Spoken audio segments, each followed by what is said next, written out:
We've all been there, right? You're trying to juggle everything, work, life, maybe even a passion project squeezed in somewhere. And you're armed with all the tricks, color-coded calendars. You're a pro at saying no, maybe even using those focus apps. Yeah, all the standard advice. Exactly. And yet, the day still just vanishes, leaving you wondering, where did it all go? It's that feeling. And that classic line, there are only 24 hours in a day, it keeps echoing, and the immediate thought is always, okay, how do I cram more into each of those hours? It's a very natural first response when you feel overwhelmed. It's a conclusion based on how we've sort of been taught to think about getting things done. Right. But as you'll hear today, that constant push to maximize every single minute. Well, it often hits a wall. It can lead to less effective work, even burnout. Exactly. And that's what we're diving into today. Forget those quick tips promising you, extra minutes in your day. Yeah, this is different. This deep dive into the book, Mind Management, Not Time Management, it's really about a fundamental shift in perspective. And the author's own story really sets the stage for this, I think. They were deep in that Silicon Valley world of, peak productivity, using all the latest time-saving hacks, and still felt like they were just spinning their wheels. Been there. Which led to a pretty significant life change. Selling everything, moving to South America. Wow. Talk about hitting the reset button. Totally. And it was in Costa Rica, apparently, during this big change, that the author had this real breakthrough. They realized that making progress on the important stuff, the really creative work, it wasn't just about having more hours available. It was fundamentally about being in the right mental space to do that work effectively. And that's the core idea we're going to explore today. Especially for creative work, complex work, the kind of stuff many of us do now. True productivity isn't just about putting in more time. It's about skillfully managing your mental energy, intentionally cultivating the best mental states for whatever task you're tackling. So if you've ever felt like, you're putting in the hours, but not seeing the results you expect. Or the quality isn't there. Yeah, or if your to-do list feels more like a source of stress than a helpful guide. Which happens. You're definitely in the right place. This deep dive offers a completely different way to think about productivity and, maybe more importantly, some really useful ideas to help you focus on getting the right things done in the right way. Definitely. And to really get why this shift from time to mind management is so crucial, it's helpful to take a quick look back. Where did our modern obsession with time management actually come from? Good question. A lot of it goes back to the early 20th century. And this guy, Frederick Taylor, his work is often called scientific management or, Taylorism. Okay, Taylorism. Yeah. Let's look at this a bit closer then. So imagine these factories, turn of the last century. Right. Heavy industry. Taylor would literally go into places like Bethlehem Steel with a stopwatch. Yep, a stopwatch. And meticulously analyze even the simplest physical tasks, like picking up pieces of iron. He'd break it down into these very specific movements, bend this way, grab that way, turn here. Like a robot. Almost. He'd measure and refine until he found what he believed was the absolute most efficient sequence, treating the worker's body like a machine, really. That could be optimized for maximum output. Exactly. He then trained all the workers to follow these precise movements, and the results were, pretty dramatic. Productivity could quadruple in some cases. Wow. Taylor's core belief was that time was a direct unit of production. More time spent, more output. And working more efficiently within that time, even greater output. Simple math, or so it seemed. It's such a huge contrast to how most people lived before the industrial age, though. Oh, completely different. Think about farming, right? Time wasn't measured in minutes and seconds. Not at all. It was the natural world, sunrise, sunset, the changing seasons. You didn't ask for the precise minute. You asked, when's the harvest ready? Or when are the rains coming? Days, weeks, months, that was the rhythm. Most people didn't even have an accurate way to tell the exact time, not like we do. And yet that idea, that time is a production unit, from Taylorism. It became so deeply ingrained in our culture. It's so fundamental now that we often don't even question it. We set multiple alarms to squeeze every last minute out of sleep. Guilty. We try to optimize our daily commutes down to the second. And we even see these almost comical examples of what the book calls time worship. Like that app in New York City. The one that tells you exactly which subway car to board so you can exit the station, 5 seconds faster? Yeah, or the college student the author mentions who literally ran everywhere on campus thinking they were saving time. You just have to wonder about the bigger picture with all this relentless pursuit of efficiency. Like, what are we actually giving up in the process? Is saving those 5 seconds really the goal? It's a good question. And interestingly, the author points out that even Taylor himself recognized that this approach had its limits. Oh. Yeah, he understood that workers moving heavy iron couldn't maintain peak efficiency indefinitely. To maximize overall output, he realized he had to factor in not just the work itself, but also scheduled rest periods. Okay, so even the time guy knew you couldn't just push forever. Right. Which brings us to some important economic ideas the book touches on. First, this concept of diminishing returns. Okay. That's the point where putting in more effort doesn't lead to the same proportional increase in results. Right, like the first hour you spend on something might be super productive. Exactly. But by the 5th consecutive hour on the same task, you might be making more mistakes than progress. Your return diminishes. Got it. And it can even get worse. You can hit negative returns. Negative. How does that work? That's where pushing harder actually makes your overall output worse. Think of that exhausted worker Taylor observed who just collapses and can no longer work at all. Pushing past the limit made things worse, not better. Okay, that makes sense. So while time management based on these industrial era principles did lead to huge gains in certain kinds of productivity. Like on an assembly line. Exactly. Its core assumptions don't necessarily fit the kind of creative and knowledge-based work many of us do today. Not all work is created equal, and crucially, not all time spent working is equally valuable. Which leads us right to that critical shift. Yeah. The importance of mind management. Precisely. The book makes this really important point that 1 hour of your time isn't inherently the same as any other hour. Yeah. The author's collaboration with behavioral scientist Dan Ariely really brought this into focus. Different times a day and just different states of mind are much better suited for certain types of thinking. Like analytical work versus creative brainstorming. Exactly. You might be sharp for analysis in the morning, but better for blue sky thinking later on, or vice versa. It varies. And ultimately, what drives truly exceptional results in today's world? It isn't just the number of hours you log or how quickly you can produce something, is it? No, not at all. It's the quality of your underlying ideas. That's the driver. The book uses a great example. You could spend the exact same amount of time writing a book that nobody ever reads, Sells 0 copies. as you could writing a global bestseller. The difference isn't the hours spent clocking in, it's the value and impact of the core ideas. Right. So mind management is about intentionally creating the right internal environment.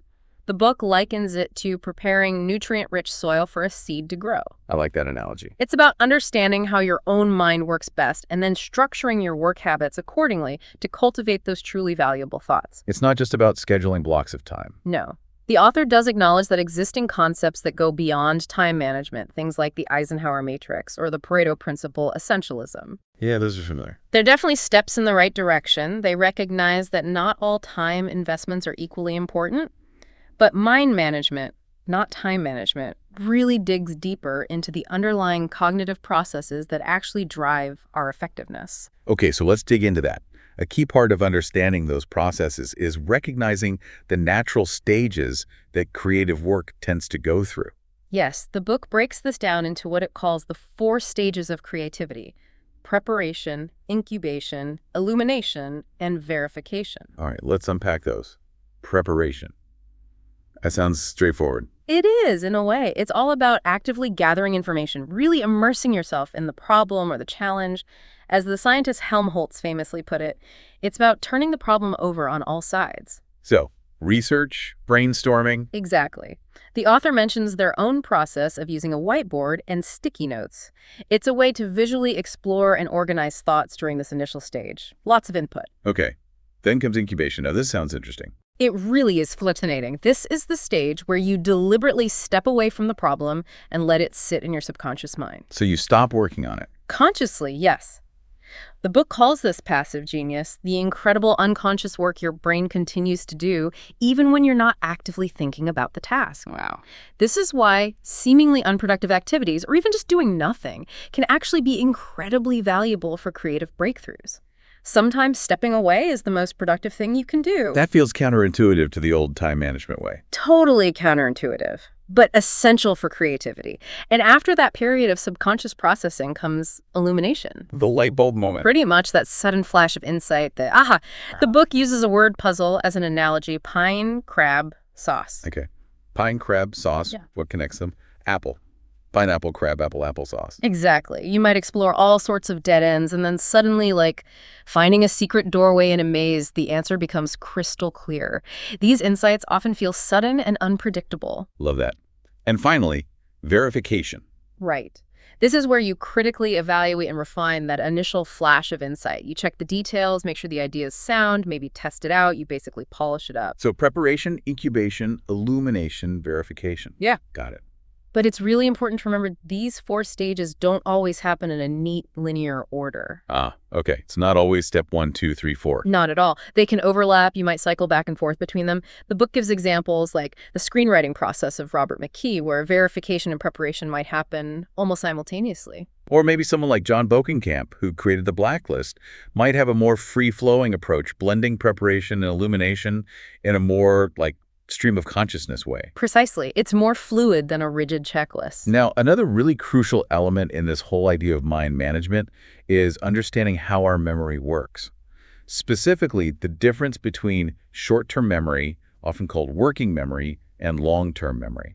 Yes, this is key. The book offers a really helpful analogy here. Think of it like a theater. Okay, a theater. Your short-term memory is the stage. It can only hold a limited number of actors or pieces of information at any one time. It's got limited capacity. Right, you can only focus on so much at once. Exactly. Long-term memory, on the other hand, that's the vast audience. It has a much, much larger capacity to store information, like almost infinite. Okay, stage versus audience. Makes sense. And here's the critical part. If you try to overload that small stage of your short-term memory, say, by constantly juggling new research while simultaneously trying to generate new creative ideas, You're going to get overwhelmed. Traffic jam on the stage. you got it. Yeah. You're much more likely to experience those frustrating mental blocks. The book really emphasizes the benefit of having dedicated research sessions. Let the information move off the stage. And into the audience, the long-term memory. Exactly. Once that foundational information is stored back there, you free up that valuable mental stage or working memory to actually focus on connecting ideas and generating new ones. It's like having all your actors know their lines and positions before the play even begins. They're not trying to learn them on stage. Perfect analogy. It allows for a much smoother performance, or in this case, creative process. You know, we often have this romanticized notion of effortless genius. Oh yeah, the lone artist struck by inspiration. Right. And the book really challenges that, using Michelangelo as a powerful example. That famous quote, "I simply removed everything that wasn't David." It paints this picture of pure, innate talent just waiting to be revealed, like the statue was already inside the marble. But the reality, as the book details, is that Michelangelo engaged in a tremendous amount of preparation. Absolutely. He spent years studying anatomy, created countless detailed sketches, even built physical models. His long-term memory, that audience, was a vast repository of knowledge that he constantly drew upon. So not quite so effortless. Not even close. And what's really fascinating is that Michelangelo himself actually cultivated this image of being a divinely inspired artist. He wanted people to believe his genius was almost magical. Seriously. Yeah. In fact, he even ordered his assistants to burn many of his preliminary sketches and studies after his death. No way. Why? He apparently didn't want the world to see the sheer amount of effort, the trial and error, the preparation that went into his masterpieces. He wanted to maintain the mystique. Wow. That changes how you think about it, doesn't it? It really does. So really understanding the reality of the creative process, the necessary groundwork, those often invisible periods of incubation, helps us to better manage our own expectations and work with our minds in a much more effective way instead of fighting against them. Okay, so building on this understanding of the creative process and memory, the book introduces another really practical concept: 7 mental states. Right. These are states that can really help move creative projects forward. And it's not just this author. Even someone like productivity expert Cal Newport has recognized that there are different flavors of deep work beyond just, deep and shallow. So it's about recognizing that different types of creative tasks actually benefit from different mental states. Exactly. And the book encourages you to experiment, become more aware of your own creative sweet spot within these states. The goal is to consciously try and match the task at hand with the most appropriate mental frame of mind. Not just plowing through a list. Definitely not. It's also important to recognize that these mental states aren't always clearly defined. They often have fuzzy borders. Okay, like what? Well, for instance, the distinction between being in a generate state where you're actively producing usable work, like writing a chapter, Right. and an explore state, which is more about loose experimental thinking, gathering ideas, maybe not producing anything finished yet. That line can sometimes be quite fluid. I can see that. Sometimes exploring leads directly to generating. Exactly. The book uses a really vivid analogy for the explore state, the choreographer Twyla Tharp. She apparently begins every new dance project with a literal box. A box? Yeah, filled with all sorts of seemingly random items that might spark inspiration. Music she's listening to, movies she's watched, random notes, even physical objects she's collected, like a green beret or Billy Joel CDs or Vietnam War movies. Just stuff. Right. This box represents that explore state. You're comfortable just gathering raw material, making loose connections without any immediate pressure to produce something finished or even coherent. That sounds kind of liberating, actually. Less pressure. It can be, and it's quite different from the generate state, where the primary goal is to actually produce tangible, usable output. Like getting words on the page that you intend to keep. Right. The author shares their own morning ritual of writing and then deleting around 100 words. It's an exercise in that more exploratory state, trusting that those initial, perhaps discarded ideas will often resurface and evolve later on. It's like warming up the engine. Okay. And the specific mental state that's most useful, it can also depend on the project itself, right? Absolutely. For projects that are unfamiliar or particularly large in scope, you might need to spend more initial time in that explore state just to get your bearings and gain a clearer vision of what you're even trying to achieve. Before you jump into generating something concrete. Exactly. And to intentionally cultivate these different mental states, the author developed what they call a grab bag of rituals. Rituals, like what? Specific locations they associate with certain types of work, maybe a particular cafe for exploring, a quiet library for generating, particular tools they prefer for different tasks, even specific drinks. Drinks. Yeah, like Jokuro tea, which has theanine for focused work, or perhaps, a glass of wine in the evening to encourage more expansive associative thinking. Interesting. So associating triggers with mental states. Kind of like Pavlov's dogs, but for creativity. The book also touches on how the tools we choose can influence our mental state. How so? Well, think about slippy tools, like our ever-connected laptops. They can be great for rapid production, sure, but they're also a massive source of endless distractions. Tell me about it. One click away from anything else. Exactly. In contrast, grippy tools, like a simple notebook and pen, they can encourage deeper exploration without that immediate temptation of checking email or falling down a rabbit hole. Yeah, there's a friction there that helps focus. Right. The author mentions the AlphaSmart Neo. Remember those basic portable word processors? Vaguely, yeah. Just a keyboard and a tiny screen. Exactly. It's presented as a kind of balanced tool, minimizes distractions for focused writing, but still digital. Finding the right tool for the state. And even our physical environment plays a significant role.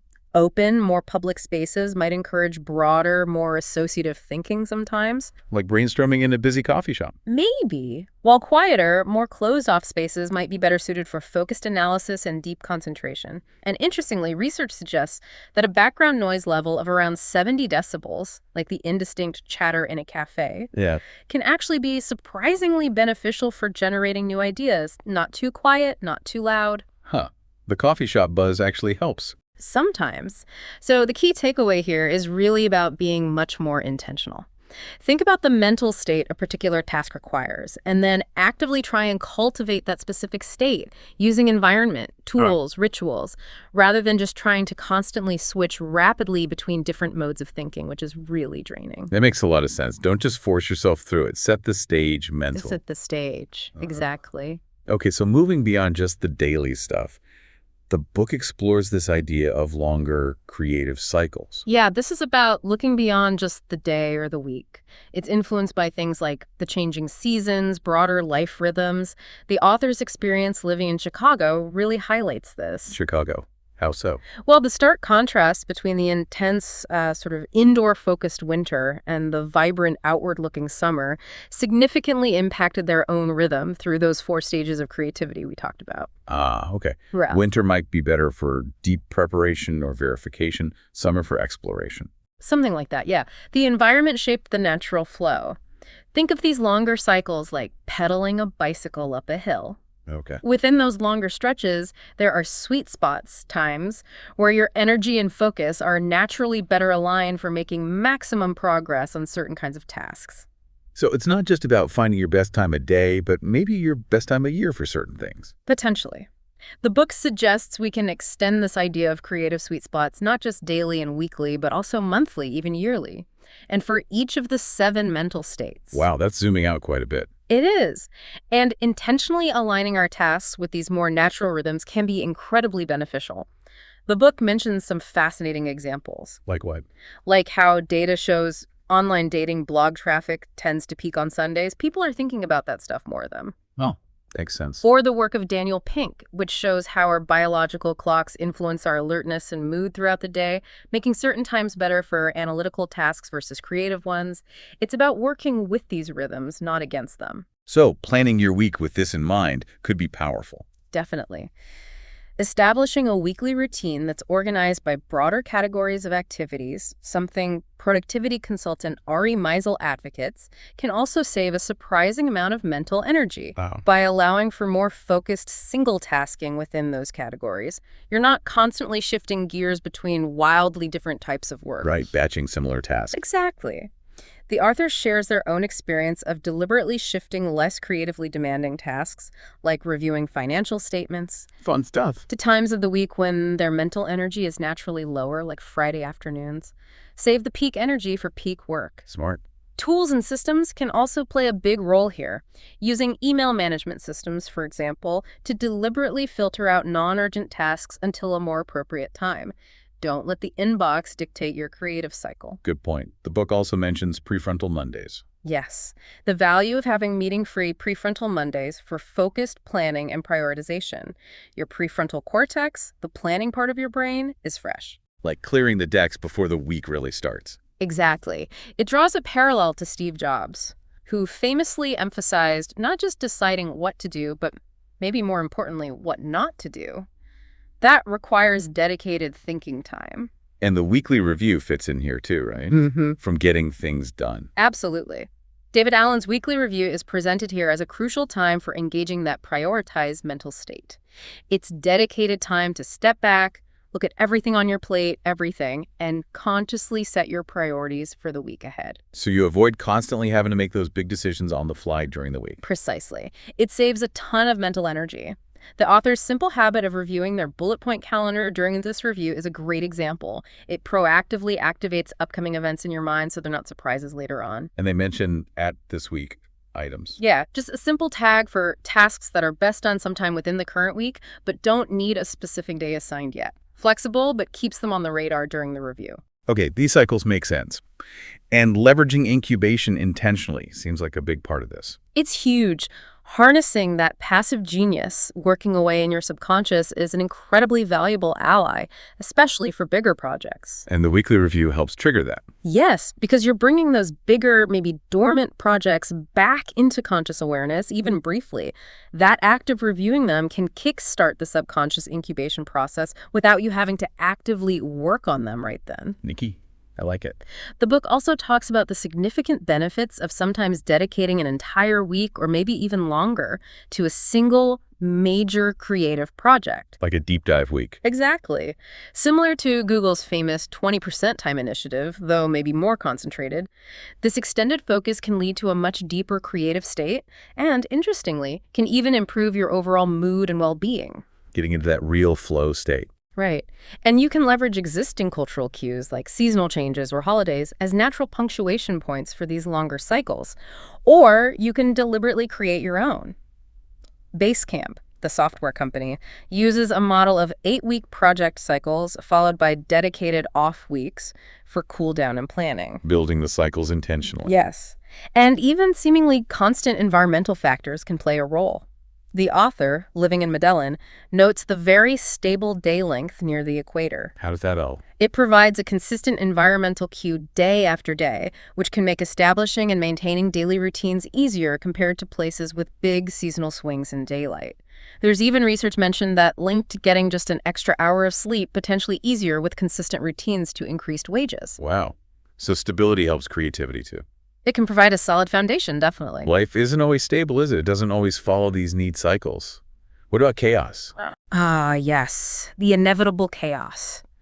The book shifts gears to address this directly, the crucial need to be able to create effectively within that chaos, not just when things are calm. Because things often aren't calm. Exactly. It even touches on Nassim Nicholas Taleb's concept of anti-fragile systems. Anti-fragile, meaning? Systems that don't just withstand stress or chaos, but actually benefit and grow stronger from it, like muscles getting stronger after exercise. Okay. How does that apply here? Well, the author shares their own very personal experience of dealing with unexpected visa troubles and being somewhat stuck in Panama for a while, a period of significant disruption and uncertainty. Sounds stressful. Extremely. And it was during this period of intense uncertainty that the concept of creative systems really emerged for them.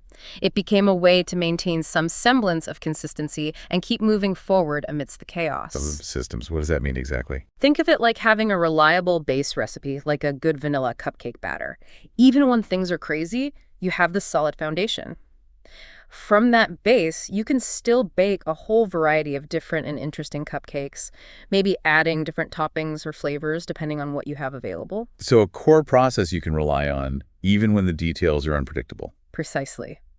A key element of these systems is what the book calls the minimum creative dose. Minimum dose, like just doing a little bit. Exactly. Finding ways to engage your passive genius, keep the project alive in your mind with very minimal effort during those really chaotic times, even if it's just jotting down a few quick notes related to the project or making a rough sketch of an idea on a napkin, just touching it keeps it simmering. So it doesn't completely fall off the radar when life gets crazy. Right. The book also addresses the inherent differences and challenges of batching creative work compared to more procedural tasks. You can't always just assembly line creativity. Sure. And it introduces this really useful concept, the sloppy operating procedure, or SOP. Sloppy? That doesn't sound very productive. Huh. It's intentionally sloppy, or maybe flexible is a better word. It's presented as a flexible way to standardize certain more routine parts of a creative process, freeing up mental energy for the actual creative bit. Okay, give me an example. The example given is writing podcast intros. Maybe you have a standard structure, certain points you always hit, but you don't rigidly script every single word. You might even use bracketed placeholders for thoughts you haven't fully fleshed out yet, like insert anecdote here or check this fact later. So it provides structure without being totally rigid. It allows for messiness within the process. Exactly. The powerful power of repetition is really emphasized here as crucial for building these creative systems. Yeah. The more you use them, the more they become ingrained, stored in your long-term memory. It's like muscle memory for your creative process. Like automating the boring parts. Sort of. It's about intentionally creating creative constraints. By standardizing certain elements, the intro format, the research method, whatever, you free up your limited mental energy for the core, truly creative work. The book compares it to cars. Yeah, like the shift from early, entirely handmade cars where every single part was unique and required intense focus to modern manufacturing with interchangeable parts. Standardizing some components allowed for much greater innovation and efficiency overall. Or Robert Frost's famous quote about writing free verse being like playing tennis with the net down the constraints of form can actually free the creativity. Okay, I get it. The SOP isn't about being lazy. It's about smart constraint. Exactly. And importantly, these sloppy operating procedures aren't meant to be set in stone. They allow for gradual refinement of those constraints over time as you learn what works best. So you can tweak the system. Constantly. The author shares how they applied lessons learned from their podcast production SOPs to creating a more consistent and efficient email newsletter process. The systems evolve. This all leads to a pretty powerful reflection at the end of the body section, right? The laundromat bathroom. Yeah, it's quite a moment. The author recounts being in this filthy laundromat bathroom during a particularly chaotic period, dealing with all the visa stress and uncertainty. Sounds grim. It does. But it was there in that unlikely place that they had this realization about the deeper values guiding their decisions, and they recognized the resilience they had gained through focusing on mind management and building these adaptable creative systems. They could still function, still create, even then. Yes, the ability to keep creating consistently even when life throws you what they aptly describe as dumpster fire. Aha! Love that term. And ultimately, by returning to their present experience in Medellin, having navigated those visa issues and other disruptions, the author recognizes this profound and lasting shift. It's not about striving for perfectly controlled plans anymore. Because life isn't controllable. Exactly. It's about embracing the inherent uncertainty, the chaos, while still maintaining consistent creative output thanks to these mind-focused strategies and systems. That feels like a much more realistic and sustainable way to approach work and life. I think so, too. So, okay, to kind of bring it all together then, the central takeaway from this deep dive, what we've been talking about, is really making that conscious shift, isn't it? Absolutely. Moving away from that rigid, time-focused management that came out of the industrial era. Towards a more flexible, adaptable approach of mind management and actively building these resilient creative systems we just discussed. That combination seems absolutely essential for achieving sustained productivity and maybe more importantly, fostering genuine creativity, especially in a world that, let's be honest, is often anything but predictable. Yeah, dumpster fires happen. They do. Oh. Which leads to a really important question for you, the listener, to think about. Think about one specific area in your own life or work where you might currently be overly focused on simply trying to manage your time more efficiently. Just squeezing more in. Where are you still playing stopwatch? Yeah. And then ask, how could you potentially apply one of these mind management principles we've discussed today? Or maybe introduce just a small, intentional, creative constraint, like a mini SOP. Could that lead to better results? Or maybe just less stress? Or maybe there's a particular messy creative process you have right now that could actually benefit from that more flexible, sloppy operating procedure approach. Could standardizing part of it free you up? It's worth considering, because these ideas we've explored today, they really are just scratching the surface. For sure. There's a lot more depth in the source material. Definitely. So if this deep dive has sparked your curiosity and you're eager to learn more, we highly recommend diving into mind management, not time management, for yourself. Explore these concepts of creative cycles and systems further. Because there's clearly a whole world of more effective and maybe more sane, mind-focused productivity waiting to be discovered. A different way to work and maybe even live.